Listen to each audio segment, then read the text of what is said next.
예, 오늘은 글로벌 자산시장 연구에 대해서 알아보겠습니다.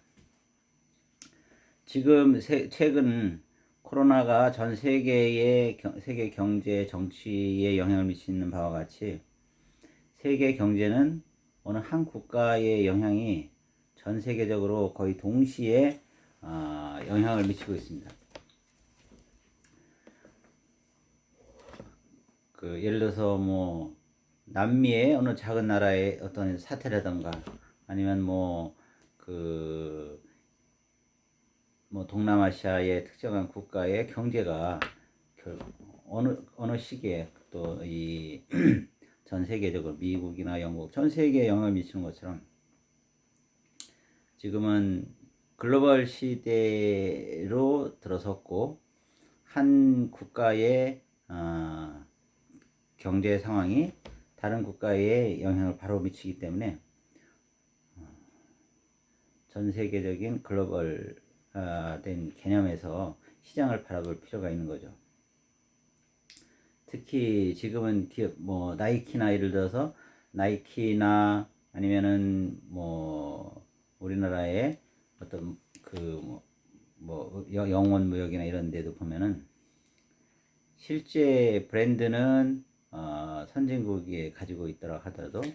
생산 기지는 저기 동남아시아나 아니면은 또 더 인도나 중국이나 이렇게 여러 군데에 퍼져 있는 것이죠. 여러 가지 생산 요소 중에서 자신이 가장 장점이 있거나 아니면 특정한 분야의 기술만 본사가 가지고 가고 나머지는 그런 해외의 여러 가지 이제 생산 기지를 다변화하거나 아니면은 원료 또는 노동력 기타 여러 가지 면에서 기업의 이윤을 더 높이는 방향으로 분산을 해서 운영을 해가고 있죠. 또한 기업도 글로벌화 되어 가기 때문에 예를 들어서 작은 휴지를 생산하는 거나 최근에 이 마스크 사태, 이 코로나 바이러스 때문에 마스크 생산 대란이 일어났지만은 국내에서 한국에서도 이렇게 마스크 대란이 일어난 가장 큰 이유가 이 원료의 소싱이 예를 들어서 중국에 편중되어 있다거나 아니면 특정한 하여튼 이런 사태 때문에 좀 그런 파급 효과가 더 컸었던 거고 또 마스크를 들지 않더라도 다른 특정한 원료나 아니면 이런 소비재나 아니면 생산 이런 기지가 특정 국가에 있을 경우에는 문제가 생길 수가 있겠죠. 요번에 문제가 생겼던 것도 자동차 제조업인 경우에 일부 특정 부품이 중국에서 생산 조달 공급하고 있었는데 중국의 생산 기지가 셧다운 되니까 결국 본사 전체 조립 라인에 문제가 생기기도 하고 하여튼 지금은 기업이 글로벌화 되어 가기 때문에 기업이 경영 활동을 수행하면서 활동 영역을 세계 여러 국가로 확대해서 이렇게 가고 있습니다. 그런 것이 한 기업에만 영향을 미치는 거 아니라 그런 기업의 여러 가지 기업의 조합이 이루어져서 국가 또는 이제 또 이 세계적 기업 측면에서는 세계적인 기업이 되는 거고 그런 특정한 국가의 생산이나 아니면 이런 소비나 이런 산업 여건이 다른 나라에 영향을 바로 미친다. 그래서 이제 회사도 이제 운영을 할 때 수출이나 해외 투자 또는 라이선싱 같은 경우로 이제 해외로 진출하는 것도 있고 기업이 글로벌화되면서 해외에 지사를 두고 기업이 가지고 있는 고유한 특허나 이런 산업 재산권이나 기타 기술 자원 이런 거를 해외로 이전하거나 아니면 또 공유하면서 그런 사업 범위를 확대하고 기업은 좀 더 점차 성장하게 되는 것이죠. 그 한 국가, 특정한 국가 내부에서만의 경쟁이나 아니면은 이런 시장 점유율만 가지고는 이런 이 낮은 경제 성장률과 하여튼 이런 그 경제 성장률에서 기업의 수익을 극대화하기가 좀 어렵고, 특히 이제 규모의 경제를 수행하기 위해서는 좀 더 점차적으로 이제 이런 이 생산량이나 아니면 조달 아니면 그 물류나 이런 거를 다 이제 그 대규모화 하다 보니까 이 글로벌 기업으로 커 가는 거고, 특정한 지역이나 국가에 한정되지 않고 전 세계적으로 기업 운영이 이루어지고 있다. 대표적, 하여튼 지금 전 세계적으로 유명한 기업들은 다 이제 다국적 기업이, 그러니까 다국적 기업은 여러 나라의 그 생산 기지나 아니면 투자나 아니면은 운영이나 이런 걸 하면서 기업 활동을 하는 기업인데,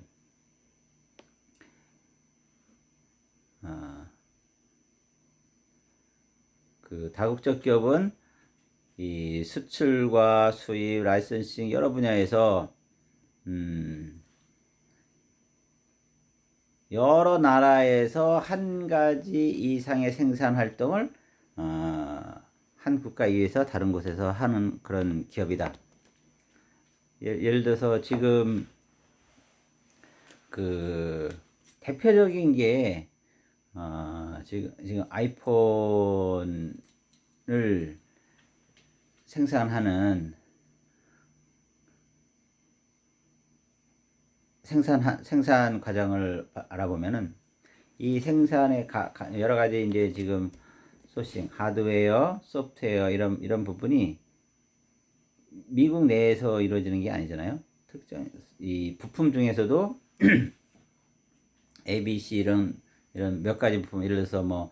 그 메모리나 뭐 하여튼 이런 거는 이 한국의 삼성전자의 부품을 쓴다든지, 아니면은 또 그 여러 가지 있죠. 뭐 파워 서플라이라든지 아니면 기타 뭐 디스플레이, 뭐 하여튼 여러 가지 부품이 조합이 이루어지는데, 이게 실질적으로 미국 한 국가에서 이루어지는 게 아니잖아요. 여러 나라에서 다 이루어지는 거를 조합해서 마지막에 그 완성품이 나오는 거죠. 그러니까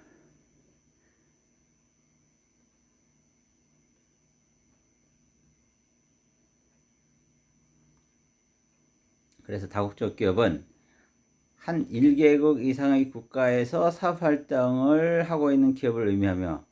최소 판단 기준을 전체 활동 영역 중에서 활동을 형태 또는 해외적 요소의 중요성에 두고 있다. 그 다음에 또 다른 사람이 이제 다국적 기업을 정의한 걸 보면은, 첫째는 이제 대상 국가 수, 뭐 최고 경영자의 국적 분포, 현재 자회사 수, 뭐 이런 걸 해가지고 분류하기, 그런 게 어느 정도 이상이 되면 이제 뭐 다국적 기업이다 이렇게 정의하기도 하고, 또는 이제 사업 운영이나 형태를 따라서 뭐 순이익이나 종업원 수, 또 이런 매출액 이런 부분이 국내가 아니고 해외 부분에서 얼마만큼의 비중을 차지하느냐. 예를 들어서 뭐 종업원이 국내 종업원 비중보다 해외 종업원 비중이 얼마 있는 차이 이런 걸 가지고 이제 다국적 기업이다 이제 이렇게 보기도 하고, 또는 이제 뭐 그 형태적 특성에 의해서 뭐 경영자의 국제적 사고 여부 등을 가지고 뭐 다국적 기업을 하게 되는데, 이건 좀 특수한 경우가 되겠죠. 다국적 기업과 이제 그 비슷한 다른 용어로는 이제 뭐 다국적 기업, 국제 기업, 초국적 기업, 뭐 국적 기업 이런 용어도 쓰고 있는데, 하여튼 지금은 기업 운영도 다국적 기업이 대세를 이루고 있다 이렇게 보시면 되겠습니다. 그러면 우리가 왜 그 글로벌 자산 시장을 관심을 둬야 되느냐 하는 것이 이제 한 가지는 명확해졌죠. 특정 기업의 운영을 기준으로 보더라도 한 기업의 이런 생산 활동이나 아니면 그러니까 예를 들어서 영업 매출 뭐 이런 것이 예를 들어서 오늘 그 한국에서 생산한 A라는 제품이 유럽, 중동, 아프리카 이런 데 전 세계적으로 뻗어나가고 그러면은 거기서 생산 활동에 들어가는 이런 활동이 한국에서만이 아니고 이 또 예를 들어서 생산 원자재 측면에서 본다면은 특정한 부품 예를 들어서 전자부품 같은 경우에 가끔 그런 사례가 많이 일어나지 않습니까? 그 뭐 최근 일련의 사례를 들어보더라도 중국과 일본이 그 이런 무역 갈등을 겪을 때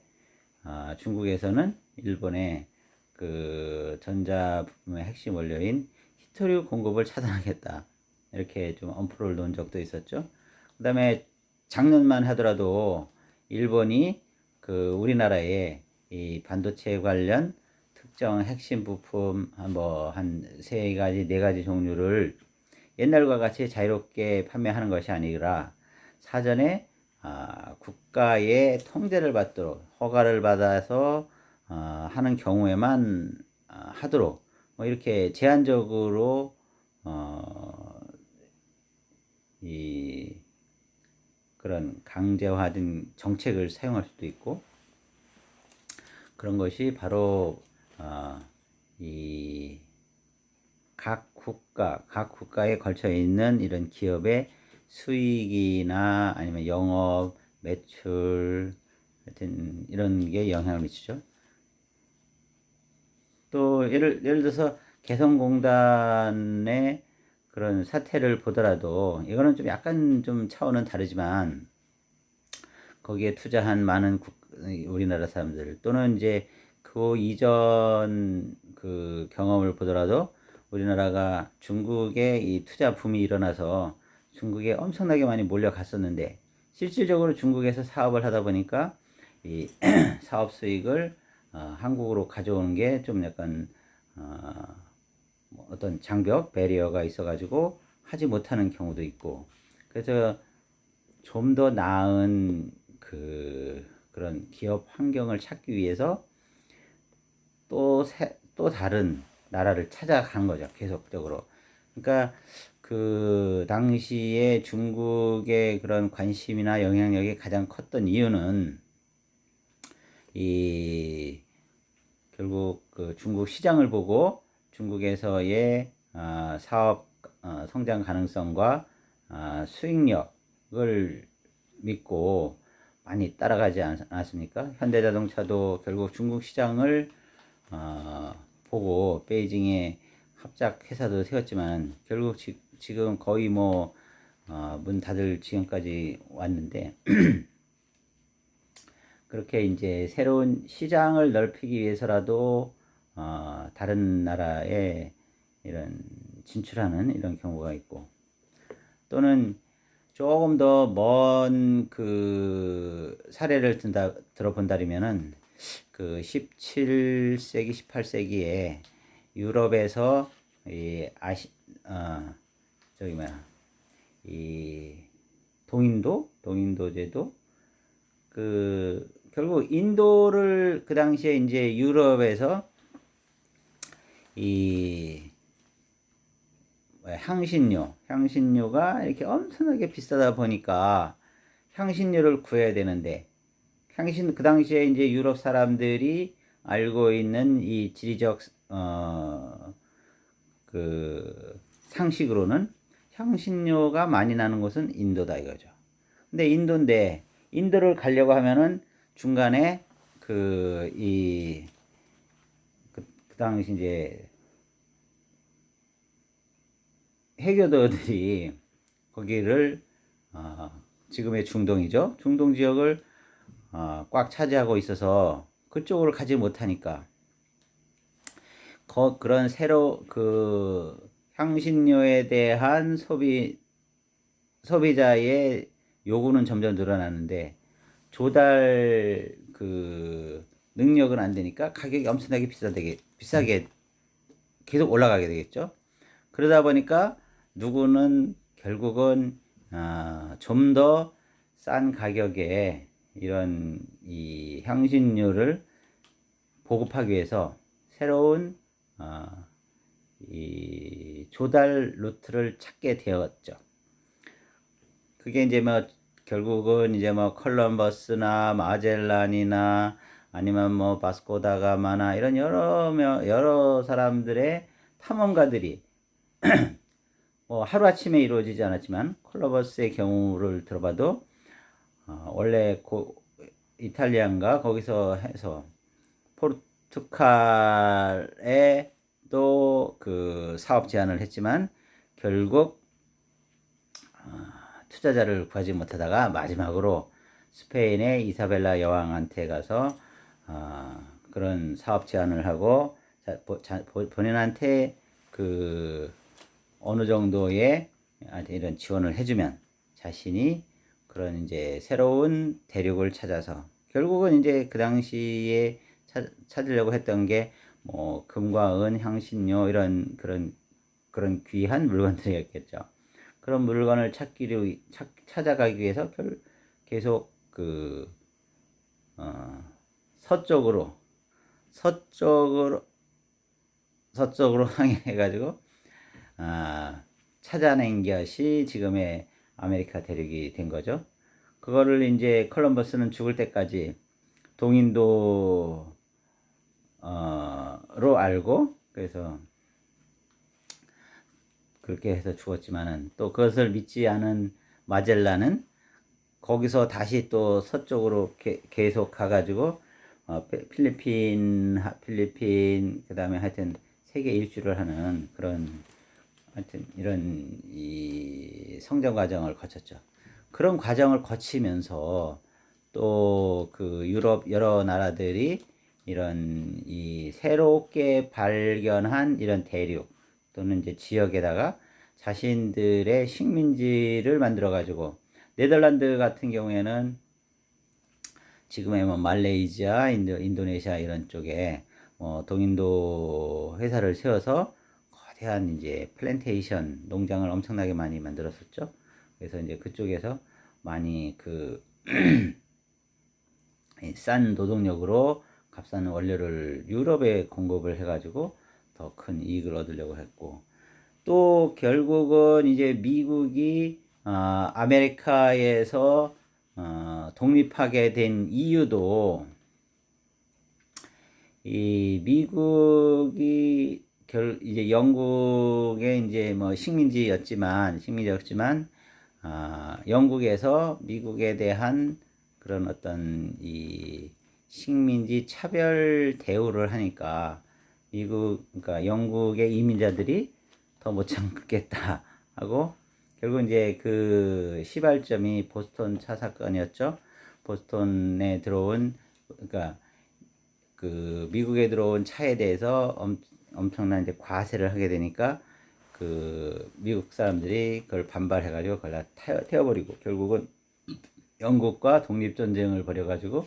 결국은 이겨서 미국으로 이 독립 연방 국가를 그 설립하게도 됐죠. 하여튼 이렇게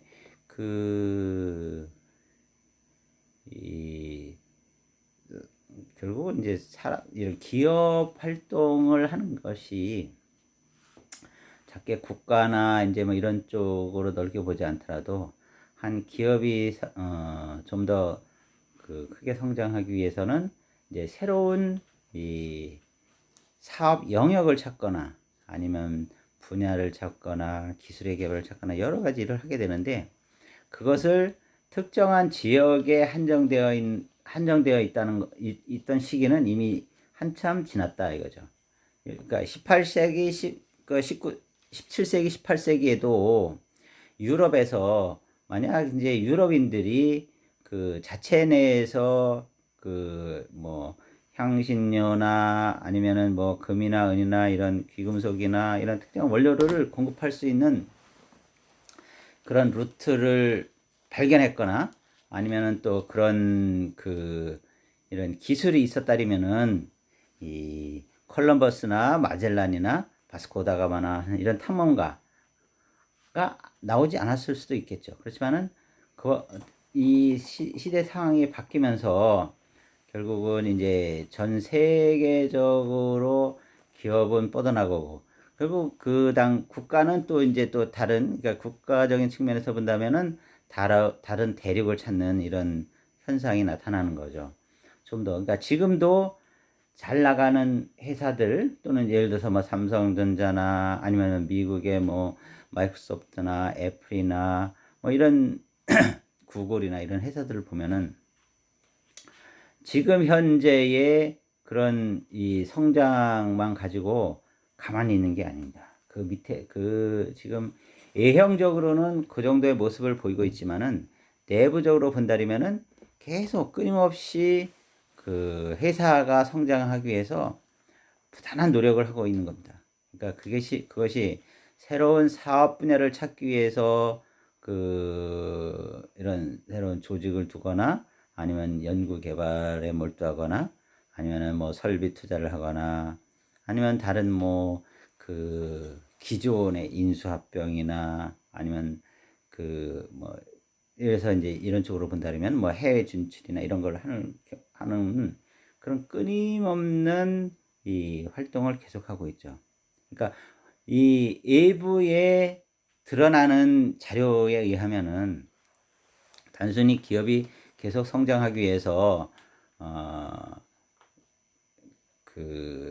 새로운 사업부를 설립하거나 아니면 뭐 이 M&A 인수합병을 통해서 새로운 부서를 만들거나 또는 뭐 조직을 확대하거나 아니면 뭐 해외로 진출하거나, 특히 이제 우리나라 같은 경우에 최근에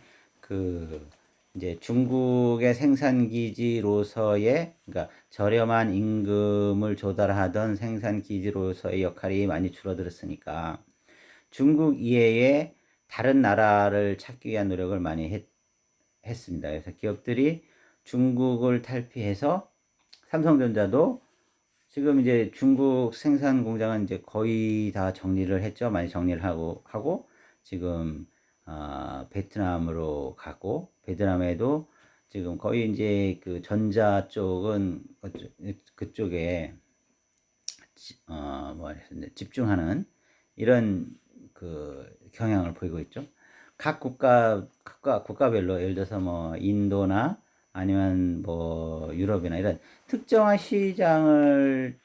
목표로 삼아서 더 넓게 갈 수도 있는 반면에, 이렇게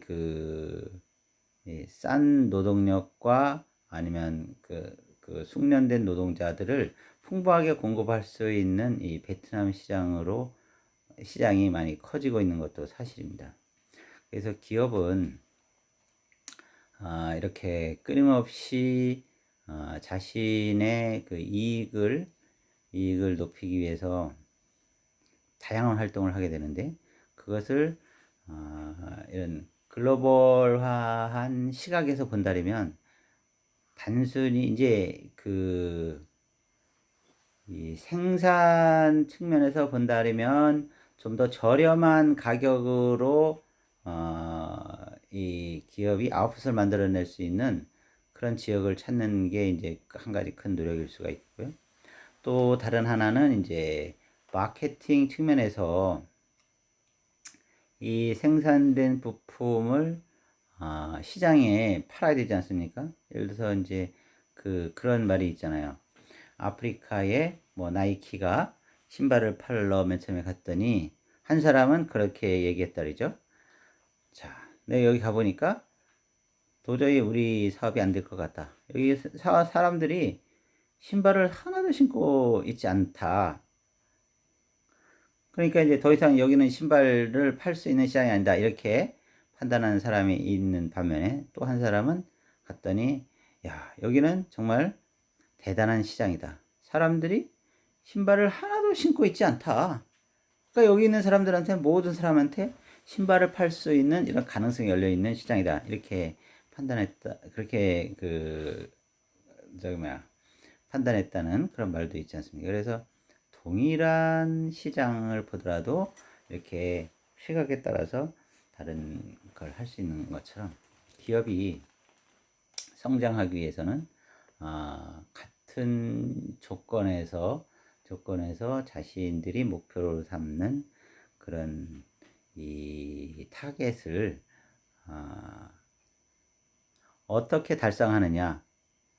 그리고 그렇게 달성하기 위해서 어떠한 계획을 세우고 실행을 하고 그것을 다시 그 리뷰해서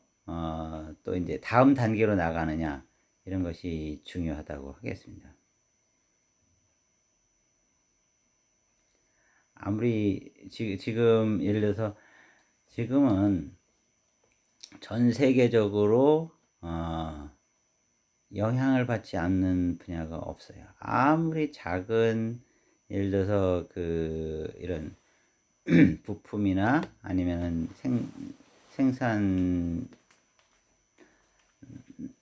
네, 이제 뭐 생산을 살펴본다면 예를 들어서 뭐 그 요즘 이제 이런 환경, 에너지 아니면 이런 쪽에 이제 관심이 많다 보니까 뭐 예를 들어서 뭐 청정기, 공기청정기나 아니면 뭐 필터나 이런 여러 가지 그런 사업들도 본다면 이것이 한 국가에서 이 완성품이 나오는 경우는 거의 없다고 보면 되겠습니다. 그리고 이 자산 관리 측면에서 본다면 그와 같은 이래서 특정한 사업이나 아니면 부품 또는 이런 부분이 어느 나라 또는 어느 지역에서 이게 이제 붐을 이루고 시장을 형성할 것인가, 이런 거를 좀 판단을 해 봐야 되겠죠. 그래서 예를 들어서 이제 직접 이 실물 시장, 주식이나 채권 시장에 한다면 그런 기업 중에서도 먼저 나가는 또 산업 분야 이런 것이 어디에 있는지 이런 걸 좀 판단해 볼 필요가 있는 거고, 또 예를 들어서 부동산 개발 측면에서 본다면 그러면 이제 그런 산업이나 회사 또는 기업 또는 이제 개인들이 집중하고 수요가 있는 곳이 어디냐 해서 그런 쪽에 또 그런 건축, 토목, 인프라 이와 같은 부동산 관련 사업들이 또 몰리게 되는 거죠. 이번에 라임 사태에도 보면은 라임의 뭐 특정한 펀드가 어디 뭐 이렇게 부동산 개발 쪽 사업으로 해서 뭐 한 2천 몇백억이 흘러갔다, 이런 소리가 있는데, 그와 같이 이제 개발 사업 분야에는 워낙 큰 소요 자금이 필요하다 보니까 그런 특정한 지역 또는 하여튼 이런 쪽에 많이 몰리게 되는 것은 당연한 일입니다. 그래서 그런 게 그렇다면은 어느 지역에 어떤 사업 분야 또는 어떤 사업군, 어떤 부품 또는 그런 게 이제 이렇게 집중하는지, 그런 것을 이제 면밀히 살펴봐야 되겠죠. 한때 삼성전자가 국내에서 이제 생산 기지를 가지고 있었을 때 저쪽에 광주 쪽에 냉장고인가 뭐 하여튼 이런 게 있었을 때 그쪽 지역에 그런 삼성전자의 완성품을 공급하기 위한 부품 조달 이 기업으로서 1차 협력업체들이 많이 모여들었었죠. 예를 들어서 뭐 그것이 뭐 냉장고나 이런 가전뿐만이 아니고 휴대폰이나 아니면 이런 쪽을 보더라도 어차피 이게 이제 결국은 이 물류 부분도 이제 큰 영향을 미치기 때문에 가까운 데 모일 수밖에 없습니다. 그러니까 이제 그러다가 예를 들어서 삼성전자가 특정한 사업부를 어디 외국 A 지역으로 옮겼다 하면은 이 부품 이 협력업체도 그쪽 지역으로 이동할 수밖에 없는 거죠. 하여튼 글로벌 화된 시대에 살고 있는 우리로서는 이제 그 우리나라 특정한 한 국가에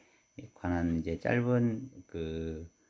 이런 시간만 갖는 게 아니고 전 세계를 대상으로 하는, 전 세계를 아울러 보는, 이거를 이제 투자 대상으로 볼 수도 있고 또는 그러니까 이미 이제 한번 투자를 했다는 게 거기에 뭐 생산 기지를 가질 수도 있고 또는 투자 회사를 만들 수도 있고 하여튼 여러 가지 방법이 있을 수 있는데,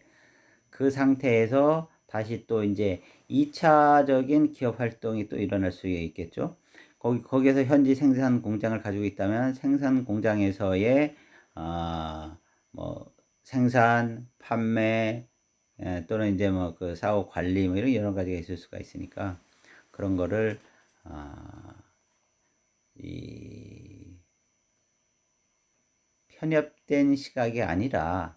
좀 더 넓은 시각을 가지고